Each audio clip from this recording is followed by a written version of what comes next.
ल अहिले यो देख्दै गर्नु भएको गोरु चाहिँ एसके लिम्बूको हो। यो चाहिँ कता भन्नुहुन्छ होला, खुल्दुल लागिसक्यो होला तपाईँहरूलाई।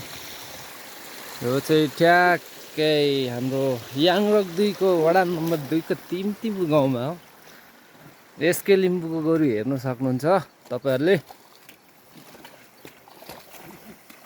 स्पिड पो दिन्छ त एसके लिम्बूले त, पुरै स्पिड। हाम्रोतिर चाहिँ असार धमाधम सुरु भइसकेको छ। हेर्नुहुन्छ खेतैभरि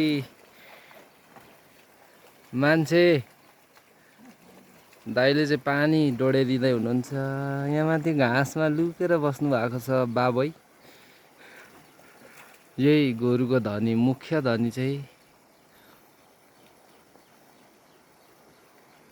हाम्रोतिर चाहिँ खेत रहेको जम्मा जमी बाँकी चाहिँ यति हो। अरू जम्मा अलैँची बारी रहेको छ।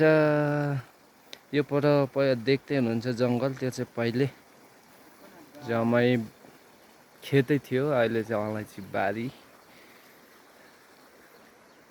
वरिपरि वारिपारि हेर्नुहोस् धमाधम छ। मौसम पनि यस्तो छ धुम्म धुम्म, हिमालतिर बादल ढाकामक्क। यहाँदेखि उँभो चाहिँ मेरो तल्लो चोक पनि राम्रो देखिरहेछ। तल्लो चोक पनि धमाधम छ। हिलोहरू कहिले रोपेछ, आज भोलि होला सायद। मुक्लाबु पारी तल्लो मुक्लाबु। अनि यहाँ हरियोदेखि मैले चाहिँ आली ऐँचाला केही गरेको छुइनँ। यहाँदेखि उँभो चाहिँ मेरो चाहिँ अहिले घाँस आलीभरि टन्नै छ।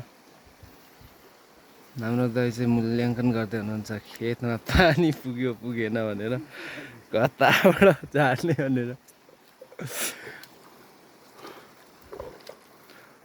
अल्ला मेरो गाउँको खेत हेर्नु सक्नुहुन्छ। एसके लिम्बूले चाहिँ अनौ हालेर त होइन, ढुङ्गा खोज्दैछ। उसको गोरुले चाहिँ उसको मालिकलाई हेर्दैछ, किनकि उसको मालिक पनि यहाँ माथि छ नि त।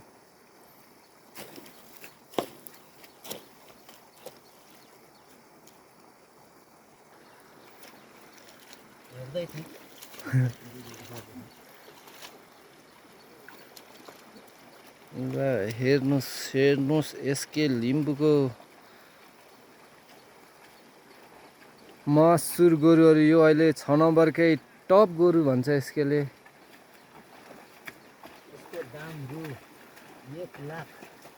यसको दाम काम पनि भइसकेको छ। अब यो असार सक्दा नसक्दै यो कता पुग्छ। यसको दाम चाहिँ रहेको छ, तपाईँहरू सुन्नुभयो भने छक्क पर्नुहुन्छ, एकछिन ढल्नु पनि हुन्छ होला सायद। यसको यो हल गोरुको दाम चाहिँ रहेको छ 1 पेटी 10। बुझ्नुभयो होला त्यति भनेपछि तपाईँहरूले।